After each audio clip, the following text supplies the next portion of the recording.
Hello friends, a warm welcome to everyone on my YouTube channel on goods and service tax. Let me give you all an idea about what I'm going to cover in this channel. Basic concepts in GST, notifications, circulars, press releases, major amendments and its impact in GST Act, specific issues in GST like GST on discounts or principal agent relationships in GST, landmark judgments by High Courts and Supreme Court. I'll definitely add some more videos based on your feedback or requirement on a specific topic. Let me start my today's session with a simple question. How do you find out the necessity to get registered in GST Act? So the most common answer will be what? Turnover? Let me come back to this question after this slide. And this is how most of the people decide about GST registration. Are you dealing in taxable or exempted goods or services? Is your aggregate turnover about 10, 20 or 40 lakhs as applicable as per the respective state? If yes, you obtain GST registration. If not, you do not. Short and simple.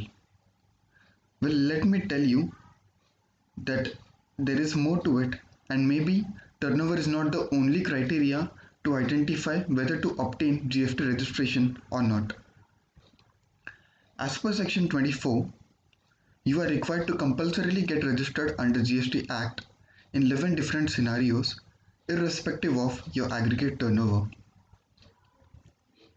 So let's start the session, but before that I would like to clarify that we are not going to cover section 23, which is about certain class of persons who are specifically excluded from GST registration. We are going to only focus on section number 24. So let's start. Persons making any interstate taxable supply. As the name suggests, interstate means if there is any transaction between two different states, it will be termed as an interstate taxable supply. But the definition in GST is slightly different. Subject to the provisions of section 10 and section 12 of IGST Act, supply of goods or services where location of supplier and place of supply are in two different states, two different union territories, a state and a union territory, supplier in India and a place of supply outside India, to or by a SEZ unit or a developer unit in the taxable territory, not being an interstate supply and not covered elsewhere in section 7 of IGST Act. So to cut the long story short, if the location of supplier is in one state and place of supply is in some other state or a union territory, then it will be termed as an interstate taxable supply, and hence you are required to compulsorily get registered under GST irrespective of your actual turnover. Next, casual taxable persons making taxable supply. So what do you mean by a casual taxable person? Persons who are occasionally undertaking transactions involving supply of goods or services or both in the course of business or furtherance of business, whether as a principal, agent or in any other capacity in a state or a union territory where he has no fixed place of business. For example, seasonal businesses. Many people do seasonal businesses, so sometimes they are into some one state, sometimes into some other state, and whether they may be working in the capacity of a principal or an agent or in any other capacity, such persons are required to compulsorily get registered. Next, persons who are required to pay tax under reverse charge. So I'd like to quickly explain reverse charge. In any transaction there are two parties, buyer and seller. Generally, buyer pays the tax along with the basic value to the seller, and the seller deposits such tax with the government. However, in reverse charge, the seller or the supplier will only charge for his basic goods or services, and the tax will be paid by the buyer to the government. So, under section 9 subsection 3, specified category of goods or services are listed, and in section 9 subsection 4, Specific category of registered persons are listed. If you are falling under any of such goods or services or any of the class of registered persons, you are required to pay tax under reverse charge, and hence you are liable to get registered and under GST. Next, persons who are required to pay tax under 9 subsection 5. Like we have seen in the previous slide, 9.3 and 9.4 deals with reverse charge, and 9.5 is no exception. 9.5 also talks about reverse charge. But what exactly does it say?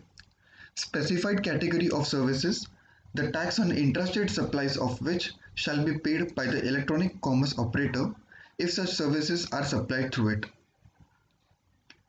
Which means some specified category of services are notified by the department, and if you are providing any such services through e-commerce operators, then such e-commerce operator will be required to get registered under GST Act. So on 28th of June 2017, notification number 17 was issued, wherein these two category of services are listed. So services by way of transportation of passengers by a radio taxi, motor cab or motorcycle,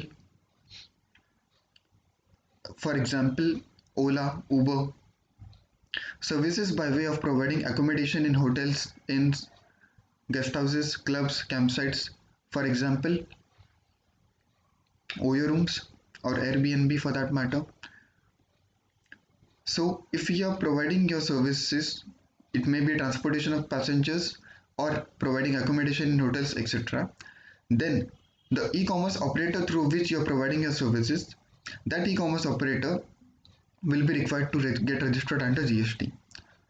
See, if you see the wordings, it clearly says persons who are required to pay tax. Who are required to pay tax? E-commerce operator on RCM basis. And what category of services? These two category of services. Next, non-resident taxable person making taxable supply. If any non-resident is providing taxable services in India, he will be required to get registered under GST. Persons who are required to deduct tax under section 51, whether or not separately registered under this act. So government departments, local authorities, public sector undertakings are required to deduct 1% of the tax from payment of amount credited to the suppliers, and hence these departments are required to get registered under GST. Persons who make taxable supply of goods or services both on behalf of other taxable persons, whether as an agent or otherwise. Friends, this is a bit debatable topic, and I'm going to prepare a separate video on this topic.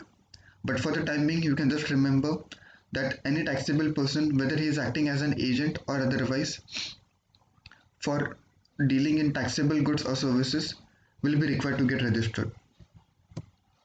Input service distributors, whether not separately under this act, every e-commerce operator who is required to collect tax at source under section 52, example Amazon, eBay, and any such e-commerce operators. Persons who supply goods or services or both, other than supplies referred under section 9 subsection 5. So as you remember, we have just covered section 9 subsection 5, wherein we saw that there were two different types of services listed. One were regarding to transportation, another with regard to accommodation. Apart from these two services, if you are providing any other services or supply of goods through e-commerce operators, then you are required to get registered under GST. इसका मतलब क्या?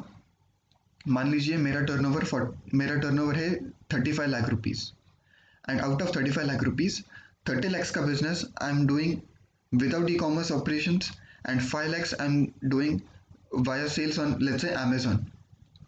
So अगर मैं ये section देखूं, ये clause कहता है अगर मैं ई-कॉमर्स ऑपरेटर्स के थ्रू मेरे गुड सप्लाई कर रहा हूँ तो मुझको रजिस्ट्रेशन लेना कंपलसरी है, ऑल्दो मेरा turnover in this particular example is 35 lakh rupees, which is below 40 lakh rupees. It may cause hardships to the common man, and that is why via notification 65/2017 issued on 15th of November, These category of persons are specifically excluded from getting registered under GST. So what does this notification say? On the recommendations of the Council hereby specifies the persons making supplies of services other than supplies specified under 9 subsection 5 through e-commerce operator who is required to collect tax at source under section 52 and having an aggregate turnover to be computed on all India basis not exceeding an amount of 20 lakh rupees as the category of persons exempted from obtaining registration under the said act. So अगर आपका turnover limit के नीचे है and आप e commerce के through transactions कर रहे हो then you are exempted from getting registered under GST. Next, every person supplying online information and database access or retrieval services from a place outside India to a person in India other than registered person. See friends, ये बहुत important है. Why have they excluded other than a registered person? Because अगर आप registered person हो India में then anyways it will be treated as an import of service और आपको उसके ऊपर RCM के बेसिस पर टैक्स पे करना पड़ेगा. ये सर्विसेज उन लोगों के लिए टैक्सेबल है जो कि आउटसाइड इंडिया से सर्विसेज सप्लाई कर रहे हैं इंडिया में to non registered persons in India like you and me or someone who is buying, let's say, from Amazon or eBay or any other e-commerce services. So what do you mean by OIDAR, Online Information and Database Access Retrieval Services? There are two criteria: services whose delivery is mediated by information technology, or the nature of services which is rendering involves minimal human intervention and it is impossible to ensure in the absence of information technology, and it includes 1 2 3 4 5 6 7 services. So friends, this definition is exhaustive and not all inclusive. उन्होंने क्या बोला है कि अगर आप ये 1 2 3 4 5 6 7 services provide कर रहे हो then they are covered under OIDAR services and you're required to get registered in India. If you don't fall under any of these 7 categories, then you have to apply this criteria, that is services which is mediated by information technology and which is impossible to deliver without information technology. Next, such other person or class of persons as may be notified by the council or the recommendations of the council. Friends, as you remember, मैंने session start होने के पहले बताया था कि there are 11 different categories of persons. So effectively if you see 12th is not any category. ये government ने अपने लिए एक विंडो ओपन छोड़ा है कि अगर उनको लगा कि this category should be covered under GST registration, they might issue a notification and say and cover that particular service or goods, supply of goods under GST. So based on our session, maybe you should reconsider your decision to not obtain GST registration and if it fits under any of the 11 scenarios above. Thank you so much friends and stay tuned in until our next video. Thank you.